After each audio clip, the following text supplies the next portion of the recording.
In this video, I'm going to teach you how to change 2012 Jeep Liberty brake light. It's a very easy process, so make sure to follow along. If you have a 2012 Jeep Liberty or any other year model, you will be able to change the brake light by following these general steps. This will be done, and you will be able to install new brake lights accordingly. So what you have to do is first remove the housing. As you can see, it will be held in place by two bolts or screws. So first, gain access to the assembly at the back. This usually involves opening the rear cargo area of your Jeep Liberty, and you will be able to find the screws or the bolts attached here. So locate these panels or screws that need to be removed to remove the housing itself. Once you carefully remove the assembly from the vehicle by pulling it towards you, the clips will let go of it, and you should be gentle to avoid assembly.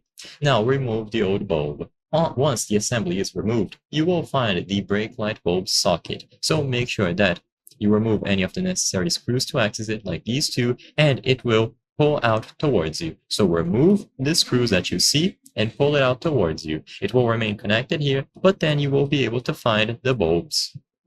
Now, carefully pull the old bulb straight out of the socket. You don't need to rotate it, just make sure that you pull it towards you very carefully. Once it is removed, the socket will now be empty and you can insert a new one. It is going to click into place, so you don't have to rotate, you simply put it inside of the open socket.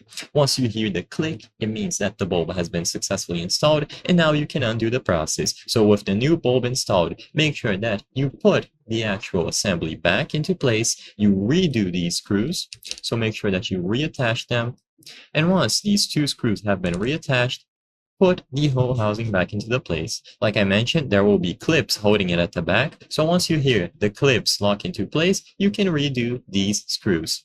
And with all of this done, the new bulb will be in place. I hope I was able to help you on how to change 2012 Jeep Liberty brake light. If this video helped you, please be sure to leave a like and subscribe for more very easy tips. Thank you for watching.